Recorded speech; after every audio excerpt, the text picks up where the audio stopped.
Welcome to the Hona podcast with Mike and Charl. I'm enjoying these. No, I always feel like I sound weird when I have to introduce my own name, though. Great.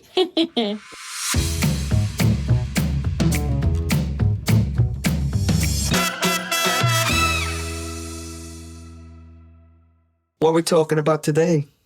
So today, excuse me, I thought we would step from a solo nail tech into having a salon with employee staff and... So, a conversation about growth, maybe? Yeah. So, this is an episode for though if you're a solo nail tech and you feel like one of my goals to be own a salon, or I want to have more clients, or I want to earn more revenue. So this is a conversation for those who feel like they want that as a goal, or they're about to maybe transition to that. Yeah, make that next step. First of all, I thought we could do the shout out of the week. Shout out of the week. Do. Can I have this one? I've got one in mind. Yeah. I would like to shout out India. Yeah. Yeah. Do you have an Instagram handle? Not off the top of my head. Oh no, that's terrible, isn't it? It is. Get it up. Get it quickly. Oh no, it's on airplane mode. Anyway, sorry. It is India, and I will tag It's just Indian nail tech on TikTok. I know that. Maybe. I think it's INZ. Oh, I'm murdering it. Sorry. Anyway, sorry. Should have planned this one better. Yeah, I want to give a shout out to India just because I've just literally read an email this morning. As lots of you know, we send out our Hajjao to lots and lots of nail techs to give us invaluable feedback. And I came in this morning to an email that's probably a page long where she's thoroughly gone into depth of each one. Like she's gone, I know we asked for this, but she's gone above and beyond to try and help us and achieve. And she's been brutally honest with some as well. It's not all glowing reviews. She's been brutally honest, and stuff like that is invaluable to me. That's something I've read an email just on the way up here that I thought, yeah, really thankful for that. Somebody and else like wanting to get the best for Hona. And I'm sorry I didn't get your Instagram handle correct. I'm gonna tag it. Okay. I was gonna say we'll tag it below, and yeah, we'll get that sorted. IND. Stop now. You just gets it. So what we're going to talk about today then is, I think we should go over like the pros and the cons of owning a salon. Okay. Because I feel like I could give quite a good insight into that. Yeah, if anybody wants to know Charlotte's background, jump into episode 1 if you already haven't. Charlotte is a experienced nail tech. She went from working in a salon as an employee to being self-employed with a solo nail tech in her bedroom, to then moving to a smaller salon with 1 or 2 staff members, and then into a larger salon, which was a 4-story townhouse with multiple staff members, and then full circle, the working out of the industry was ready.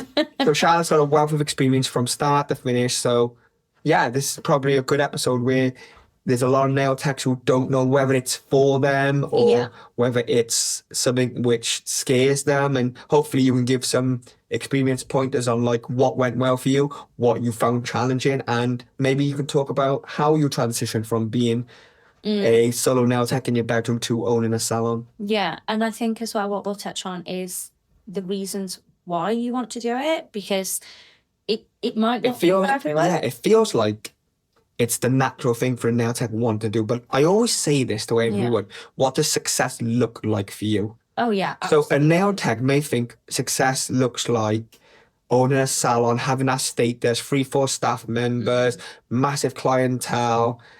Whereas that may not necessarily it may look like what you want, but when you're in practicality, it may not be exactly what you thought it was. So hopefully Charlotte's experience here can give you a little insight on what it's like to be the transition from a solo nail tech into a salon owner, and then into a larger salon owner and training academy. Yeah. And maybe, or maybe not, it can help you make a decision. Yeah, absolutely.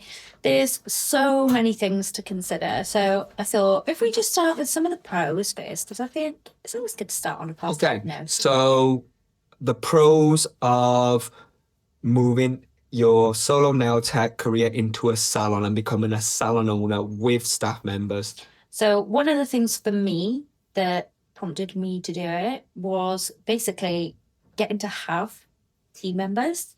Because one of the things that I experienced a lot of is that sort of lonely feeling and that almost feeling of being like trapped in my own home. And I know that sounds a bit dramatic. But that's why we got a dog. But that was why we got the dog.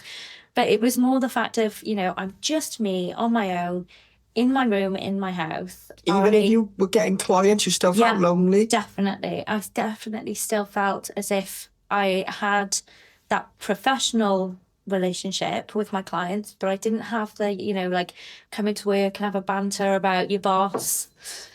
Yes, me and the office girls do that about you now. So I suppose it's the camaraderie and networking. Camaraderie, yeah, so definitely. You, as a solo nail tech, you don't necessarily get it, even though I think the nail industry is probably one of the better industries for connection and networking. You still felt lonely. Yeah, definitely. And unless I, push myself out there to go to like networking events, just working on my own, I was like, oh, I don't get to have like my own Christmas party. Is there something as well? Is that there's no boundary? So you're working and living in the same place. So you feel like you're in the same place 24/7. Yeah, it almost made it made it hard for me to respect my own policies, my own boundaries, because I would finish work at say 7:00 and then somebody would be like, oh, any chance you can fit me in at the end of the day? And I would be like, well, I haven't got to travel home anywhere, so I might as well. And then we'll end up working until like 9 p.m. Which, it does impact on your home life. That's something which I didn't consider, actually. I thought we were going to be talking about money and stresses and all that. I never anticipated that nail techs feel lonely. Yeah, that was what I've always assumed that because they're seeing 3, 4, 5 different people throughout the day, that it's a different type of relationship, though. Yeah, definitely to one that you would have with, a friend. Exactly. Okay, that's a very very good pro to start with. Yeah, like you're in theory, if you move into a salon, you'll hire staff and there'll be a camaraderie there. Yeah. But then we'll also touch on what you said is money. So I thought, right, okay, if I get... So this is another pro. Another pro, yeah. So if I get staff, I can earn more money. Obviously, then there's 2 of us. So I think it's safe to assume that the idea of moving into a salon will be a money-driven one as well, that instantly you think, okay, if there's 2 of me, that's 2 sets of nails per hour or 4 sets of nails per day. So that would be, do you know what I mean? So you think, oh, there's X amount more money. And then, so revenue it seems to be a very obvious one. Yeah, money is a bit of an obvious one because, you as a single... I was going to say single rider. You are a single rider now. You can only do so many people in a day, whereas if there's 2 or 3 or 4 of you, you get all these extra clients. So again, that kind of leads on to like my next one is you're able to get more clients in, so you're building like a bit more of a reputation. You build becoming a brand, more of a brand. So that's the 3rd pro. Then is you by expanding you. If you've got that inclination that you want the brand, you want to have.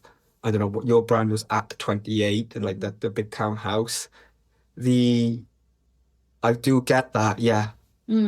So in theory, by having more staff, more clientele, there's more word about you about town. Yeah. And so your reputation and brand builds and okay. Definitely. And then another thing that I thought when moving into my salon was it was going to give me more freedom.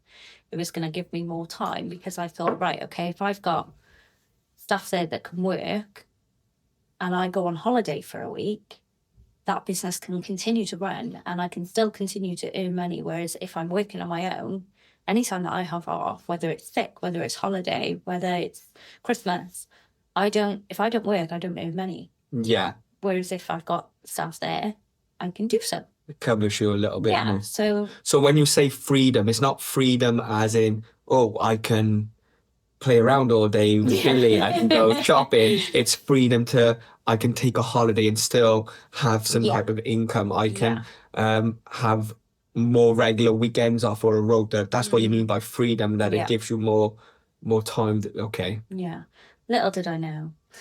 Yeah, I think that's a one. I think this is with most businesses. Well, definitely in my case as well. I think for most business owners. Yeah, you start a business and you think, oh, in a few years' time, I'll have the freedom. The business will be self-sustaining and run itself. I'll have the freedom to be able to pursue other interests, maybe. Yeah. From my experience, like it takes more freedom and time away. But there's no reason why, and I see it time in day in, day out, that if successfully done and the right people hired, that it will create more freedom. Yeah, definitely. The importance of getting good staff is beyond, you know.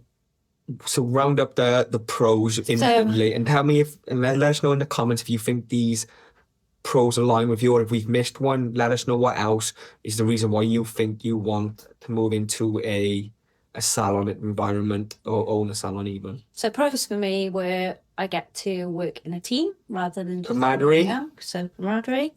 More revenue. So if I had more moolah, more bucks, yeah, if there's more of me, more cheddar, I get more moolah. Yeah.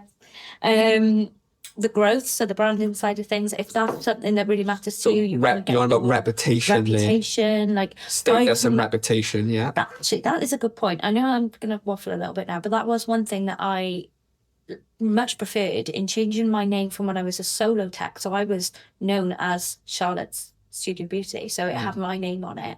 Whereas when I moved into the big salon with multiple staff, I was like, do you know what? I don't want my name as part of it anymore. I want that brand. Yeah. And that was why I changed it to at 28, because I just thought, do you know what? No, I don't want it to be just singular me anymore. This is part of the team. But yeah, that's something that I love.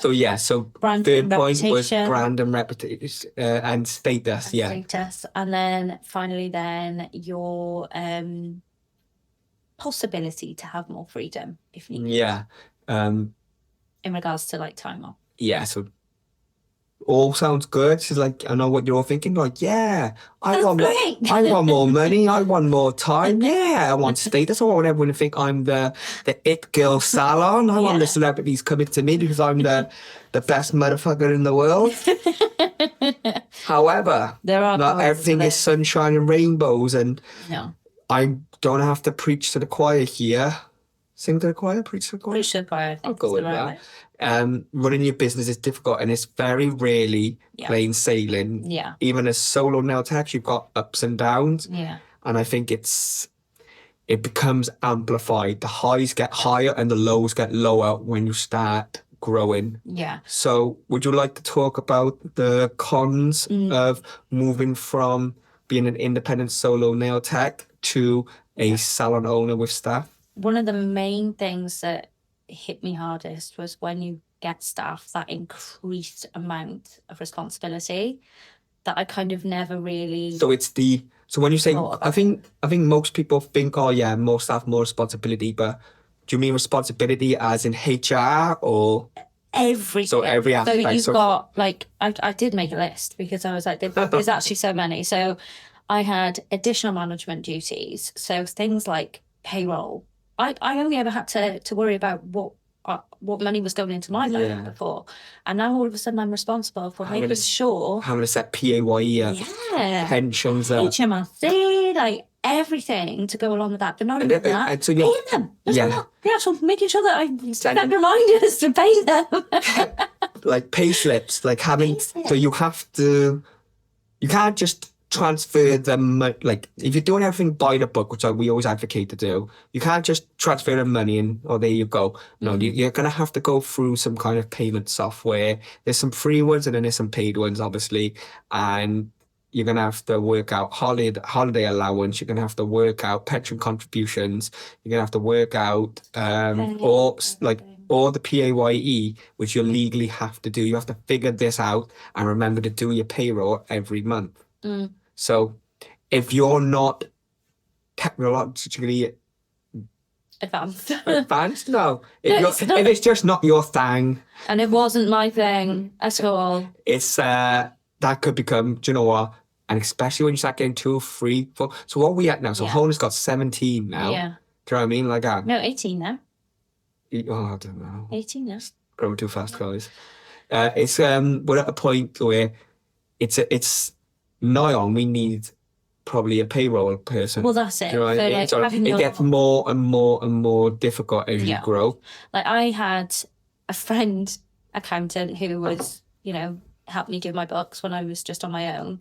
But then actually transitioning and having the salon, I was like, right, no, this needs to actually be stepped up now, and I need to get a proper accountant because I'm not, technical and savvy with it. Yeah, so but a lot of people won't have that opportunity. So you're gonna have to do your research with payment software. You're gonna have to understand HR law. You're gonna have to understand holidays, sick pay. You're gonna have to factor all this. Even if it is just you and a friend now, tech. Yeah. If they become an employee, they have rights, and it gets really, really difficult easy if you don't get all your ducks in a row. So do your research, do your education on understanding what you have to do with regards to HR, PAYE, and That leads your me on to my next your one. responsibilities as a manager, as a boss. Yeah.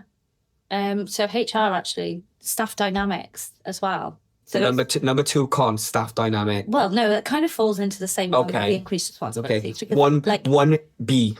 1B, if I have, like you say, my best friend who comes and works for me, and then I have another staff member, but then they all of a sudden don't get on, or they've got a bit of, oh, I don't like how she did this, I don't like how she did that. That is a headache in itself. So again, the whole HR thing and understanding how certain people can and cannot work together when you are employing, because once you employ somebody, it's bloody hell getting rid of them. So you've got to make sure that everyone sort of like gels and fits, and that's really difficult in itself. Well, it's not just like the fit the culture of the business. It's like making sure that their standards are up to your standards, making sure that they care. Do you know what I mean? Even down to little things like, I don't know, are they a smoker and you're a non-smoking salon, and do you know what I mean? They got clients who don't like, and then they're smoking and they need smoking breaks and stuff like that. Like, and compared to everyone else who don't smoke, is that going to become an issue? Like, oh well, Sally down the road keeps popping out for a cigarette between clients. She should be in the salon. Keep popping out for a cigarette at the end of every client, and I've got to cover her debt. You know, there's all these little potential issues that happen. Yeah. So yeah, that staff dynamics is a good one, and that does fall in HR and responsibility. Definitely. I from personal experience, I have always been extremely, extremely lucky with staff, and luckily never had any sort of like dynamic issues like that. And one thing that I did always like is every time I hired, I would like to sort of get them at sort of like the same experience level, if that makes sense. And because my salon in particular had like loads of treatments, just to make sure that they were able to cover them when people were off. So that was from my personal experience. Yeah. So another but con, please, because there's not all sunshine and rainbows. Overhead costs. Yeah, an obvious one. Like an obvious one in the pros that you earn more money, you're gonna spend more money. Definitely. Not just on salaries. I suppose you're gonna, if you've got double the amount of clients, you've got double the amount of supplies you're using. Yeah, stock. So you have to factor in that you're going to be spending a lot more. And can I add a part B on the overhead cost? Is that stock replenishment. Yeah. You know exactly what you've used. You haven't got a clue what Sally used. Yeah. Do you know what I mean? Aren't you, Sally? Sally, you have no idea. And so Yeah. you've almost got to be aware of what they've used, or you're going to have more responsibility to do your stock takes. Exactly. If it's not potential. That freedom's already being chipped away a little bit because there's more responsibility. Definitely. So, overhead costs is, I think everyone knows, oh, look, I'm going to spend more, but I'm going to earn more, so it'll cover it. But that's not always the case. You need to have a little bit of a float. Definitely. Do you know what I mean? Because you can't, it's not a given that you're going to earn more money to cover your costs. It's not a given. Have a float. Yeah. We'll talk about, I think we'll have a little chat about that at the end, but... Risk of client loss or complaints. Now that Why was is that going to something- happen? Because again, you are almost passing responsibility onto the other staff to be able to carry forward your brand, your values, your standards, basically. And if they're not up to scratch, And nobody will ever care about your business as much as you care about it. No. So if your standards are like A star, Yeah. A plus, nothing less, it's not fair for you to expect the staff member to care as much as you. It's not their business. They've chosen not to have a salon for a reason, or they may not be that experienced and they're not ready for the salon. So they're not going to be at your standard or care as much about you. It's your baby. So yeah. a little bit of leeway has to be given, but yeah. But then obviously, if there are client complaints or anything like that, you being the head of the business, you're the one that's going to have to deal with them, not them. Oh yeah. So again, it's that sort of increased responsibility in that sort of way. And why would you? So you would lose a client based on poor service or poor attitude or Potentially. no dialogue or something along that line? Yeah, unfortunately, I have experienced that Yeah. with some staff members. Either something's not been done to a correct standard, and then a client hasn't returned, so that's been loss there. It's the ongoing loss as well, because once you lose a client, it's hard to get it Word of back. mouth, yeah, and word of mouth, And she's going to tell her sister or Yeah. her niece or her auntie, 100%. and like, oh yeah, that at 28, oh yeah, they're okay. Do you know what I mean? Yeah. You don't want to be okay. You're like, oh yeah, they're fab. Look, Yeah. 4 weeks and I can climb a mountain. You and your climbing a mountain when you're there. I've still got, it's still on. Still Yeah, going. I'm on like 4 weeks growth. So to anyone referencing, I think, what was it, last week or the week before? No, I think it was like Oh, episode I don't know. 2 or But 3. basically, Charlotte put some hard gel on me to try, and And Mike is bloody hard wearing. I'm very hard at it. And Look how long it is. yeah, Charlotte keeps boiling it down, and I've got like, I don't know, 2 centimeters of growth on it. It's huge. New sculpt coming soon. Yes, definitely. Go on, so another con. Another con, so to circle back to what I mentioned in the pros about like your work-life balance and like having more freedom, it can actually be worsened. So everything that we sort of mentioned there, like, And if client complains, most of the time you're dealing with that outside of working hours, because they've got home after their appointment and then gone, do you know what, I've been really unhappy, so I'm going to message now.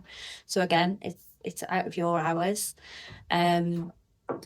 There's times that, staff are sick. So my lovely day off that I had planned, I've now got to go in because I've got to cover, which has happened 1,000,001 times. So, you've got that, what's the word I'm looking for? Like that weighted It's balance, isn't it? So, yeah, like, so when it comes to, there is an assumption that you will have more freedom, and I think you have to sacrifice time and money in equal portions at the beginning. There may be 2 years, 3 years, 4 years, 5 years in, you may be able to claw a bit of time or money back. But I think you have to sacrifice a huge amount of time to get established to the point where you feel like I can take some time off. So Hona's how many years old now, and I feel like I'm needed there a lot still. I still don't feel like I could leave Hona for an extended period of time, or I don't feel like I could put my attention onto another aspect. but I feel like And I know we're on a bigger scale than like a typical like solo nail tech going into a salon, but the principle's still there, is that you have to sacrifice a huge amount of time to get to a place where you have more like freedom, and definitely. I think you have to be prepared for that for a little while. 100%. And And all the cons you just mentioned. So if you're going to be a salon owner and you're going to be a practicing nail tech as well, so you're still going to be doing the service, which I think majority of people like nail techs would do. They would actually do nails consistently as well. So you're doing your clientele base as well as the HR, the payroll, as well as the salon, doubling the stock supplies, as well as managing your finance now, which are bigger numbers. It all adds into your freedom. The complaints, just double amount of clients is potentially double amount of complaints. All this is chipping into your freedom. Definitely. You know what I mean? If you haven't got a booking system, you're handling 2 books. Check out our booking system episode. But if you've got if you're still using paper and pen. But that's another thing to consider as well in, if you are looking to go into getting a salon, are you going to do it as I'm going to employ staff, or are you going to do it as I'm going to rent some space out?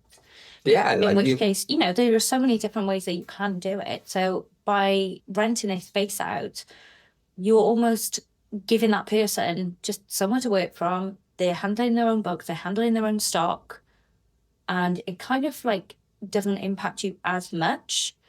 But then again, that's wishful thinking. Of course it affects you. Again, it does, yes. But again, if you're considering like branding, and if everyone is working under that same roof, under your name, under your branding, if they are again not pulling their weight or doing a decent job but still working under your name, people will still associate them with you, whether they're technically self-employed or not. So it's all of those things, really. But I do have some tips. So we covered the pros, we covered the cons. Charlotte, you've gone through all this twice, 3 times almost. Tell me how you mitigated some of the cons, then we reap the benefits of the pros. So, number 1, planning your finances carefully. Money is going to be the make or break of this transition. One of the biggest stresses. Yeah, so definitely. You're going to have more cost. There's going to be more revenue, in theory. So when you say managing your finance, what do you mean? So upfront costs, definitely. You got rent, deposits, probably 3 months deposit. Yeah. You got business rates. If you make a business rate relief, check it out.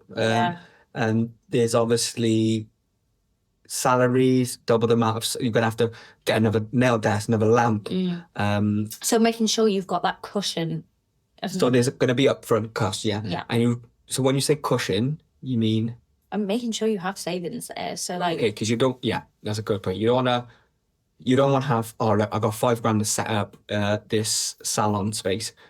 Spend all $5,000, and then you get your person in, and whoa, they are not picking up clients as fast as I need them to. I've got no cushion here. Yeah, definitely. So So the more revenue thing is fantastic. If you've got fully booked staff member that is constantly, getting those clients in, great. No panic there.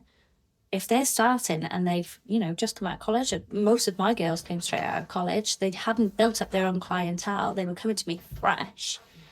It was like that sort of grace period of like, okay, so you're not bringing in the money straight away. So it's making sure that you do have the money there to pay them at the end of the day. So point 1, finances. Point 2, creating your strong brand to establish your clear values and a supportive environment. So making sure that when you are... You talk about your culture, Yeah, so when you're bringing in your staff and you're bringing in your clients, you all have that same supportive goal. Yeah. So how does someone create a nice working environment? How does someone create the right culture? Like, I think the main thing is, though, you need to make sure that you are hiring exactly what you want. They do not rush this. No. And there is a tendency, and it's very difficult, and I think we've fallen trap into it a few times, that you need someone in to help cover the cost. And so you rush your hiring process, and you hire somebody who may not meet your standards, or may not meet your culture, or may not fit your brand, or do you know what I mean? And it can't be understated more or overstated. It's so important that you get the right staff, someone that shares your values and your culture, and someone who ultimately, touching back to one of your original points about a positive, that you get on with.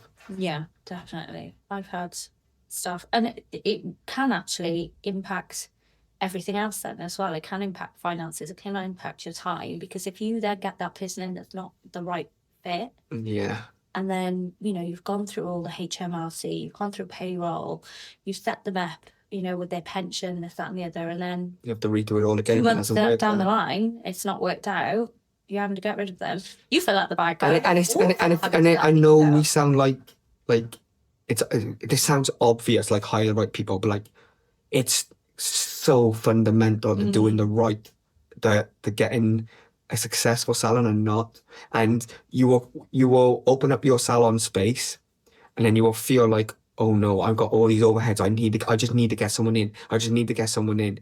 And if that decision is rushed, it could have huge implications further down the line. Definitely. That is one of the biggest things. Yeah. Staff. Delegating roles as well. So if you don't want to be, like you mentioned, if you want to still continue to do your nails and then you're having to go home and deal with either bookings or complaints, this, that, and the other, delegate some roles. So I employed my mum as a receptionist. She's now employed by Hona. She is now employed by Hona. But for me, that was invaluable. Yeah. Because so I am working at my nail desk, as are my 3 other girls, and a client walks in wanting to book an appointment.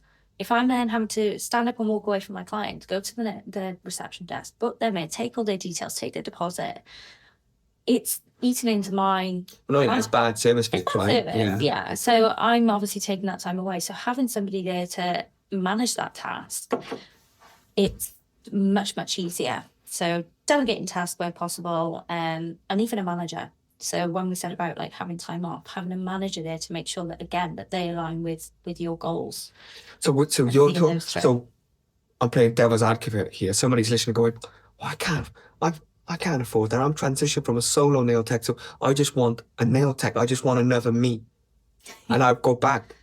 No one will care about your salon as much as you. It will be impossible or very difficult to get another you. Yeah. It'd be very, very difficult. It is possible, but spending as much time finding the right staff will be invaluable. You could even almost line it up beforehand. If you know some other girls in some salons and look, their work is great, and look, I'd really enjoy their company. I reckon they would enjoy working with me. Yeah. You could almost tap somebody up a little bit ahead of time. Yeah.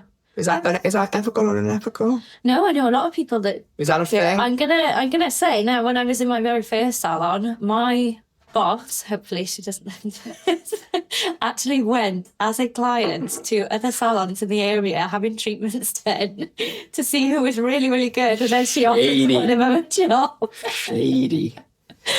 But no, it was good because she was then able to have first-hand experience. Yeah, I get that. The skills. But so... hiring the right staff will hopefully keep clients down, keep complaints down, keep you having more free time.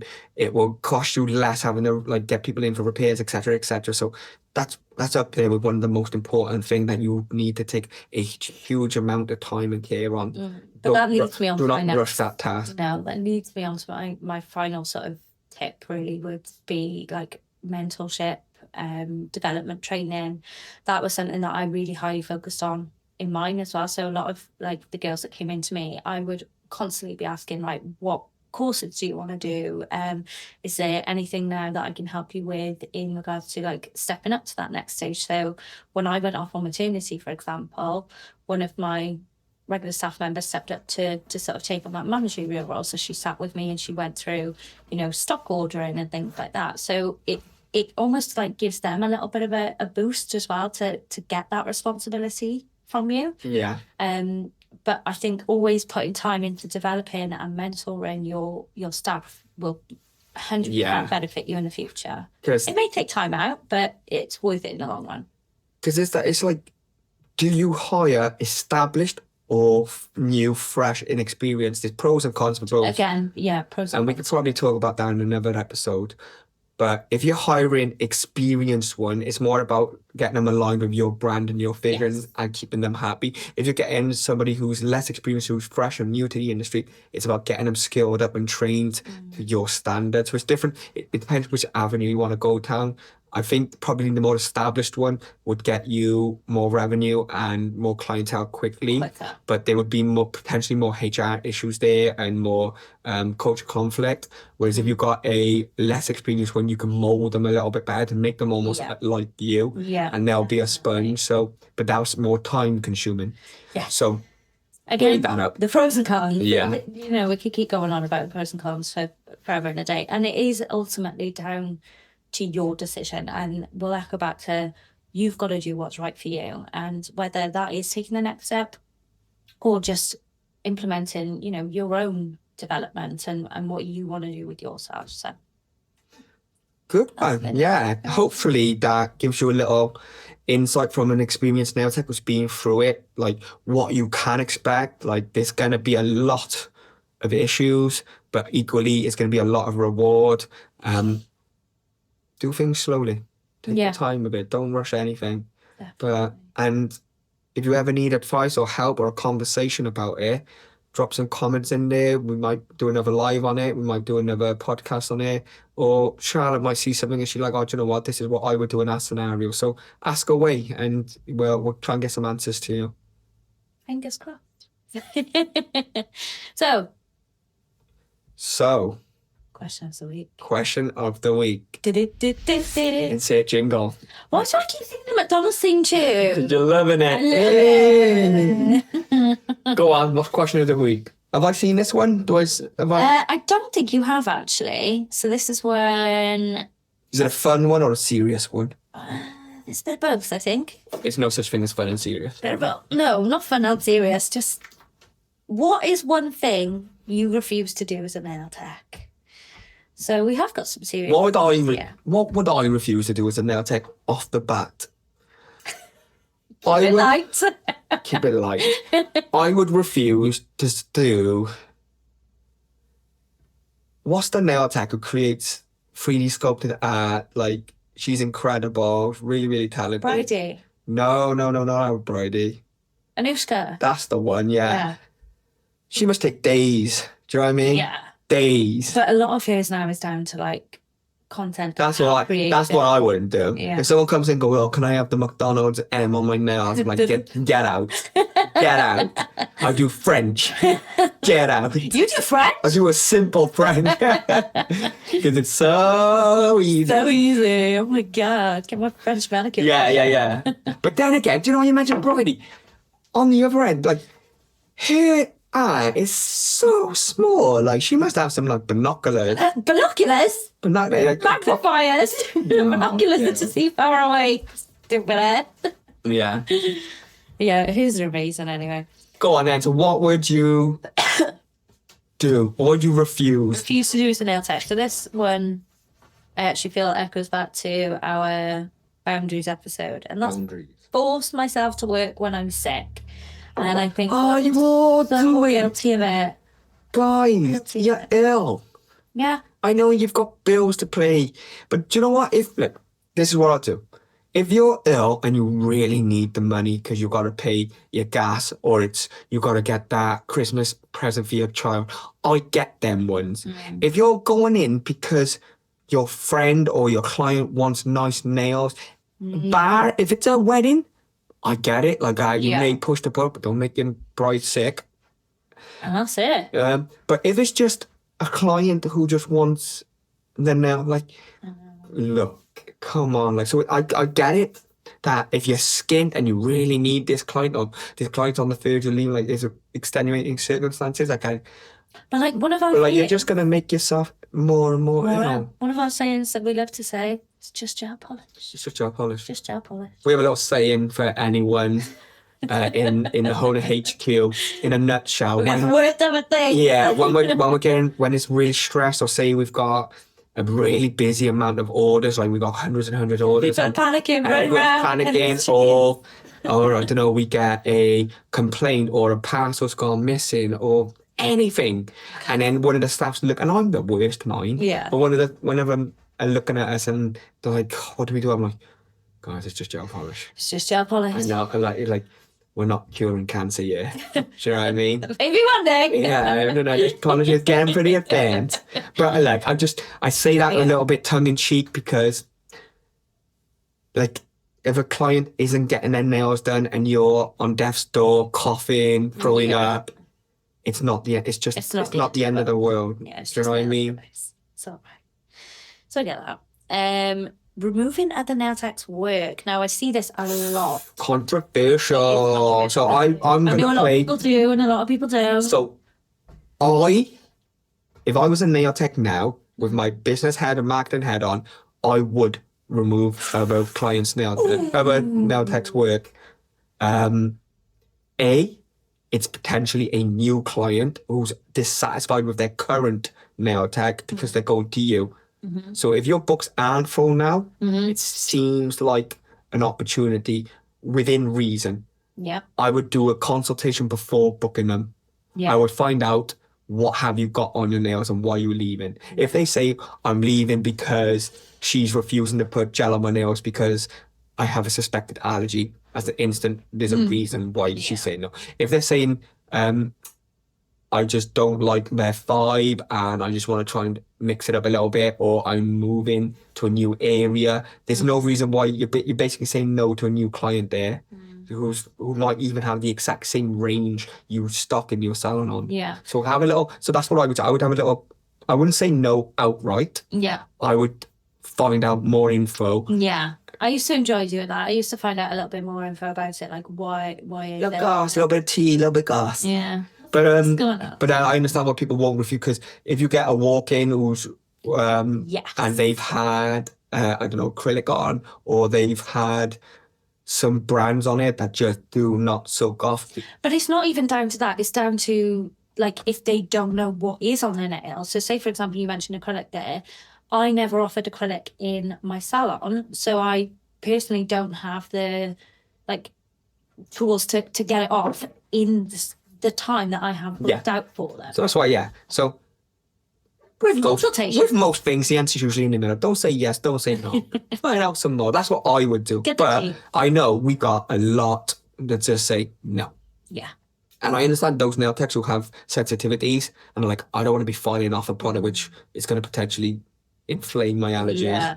So I get it if you've got sensitivities and you think it's not for me, but case by case basis. Yeah.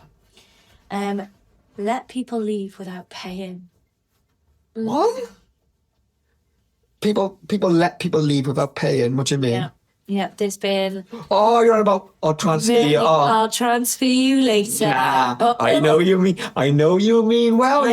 However, you forget. Oh, no. And then I'm like, oh, can I have that money, please? Texting them like you're the one who's done something wrong. I remember this... We did an episode on this, didn't we? On what? We did the booking systems. Oh, the booking system. Yeah, but that's boundaries and they let people leave and stuff like that, taking deposits. But I actually had one, she was a brand new client turn up, and it was for lashes. So one of my other staff members did her, got to pay in, and she was like, "Oh, my phone's dead, so I can't Apple Pay or anything like that." I think a wedding ring. So I was like, "Oh no, it's okay. We've got a charger here." So she was like, "Oh no, I forgot my phone." I was like, "But you just said that it just died. So have you got your phone or have you not got your phone?" So storage change. So obviously she didn't want to pay. So I was like, "No, it's okay. You can ring somebody from our phone then to come and bring you a card or bring you a charger." You sense that she's going to be a... Oh, 100%. It's called dine and dash in the food industry. What's it called? I don't know. We've got to think of... Nails and no pay. Got to think of it. Guys in the comments, what is dine and dash in the food world? What's it called in the nail world? Oh, but there's nothing more frustrating than... Nail and bail. There you go. The cogs were ticking. You're like, I need to get something. She nailed and bailed. Have you got a nail and bailer? Yeah. But there is nothing worse than having to chase somebody up for payment. Yeah, just don't let them leave. Just do not let them leave. Like, there is no reason in this day and age why somebody should go, I'll transfer you later. Just say, transfer me now. Transfer me now, please. That is all. I've got no signal. Saying, it's okay, I'll walk down the bottom of the road with you until we get signal. I've walked with somebody to the cash box before. Yeah. I did trust them. Genuinely, I did trust them.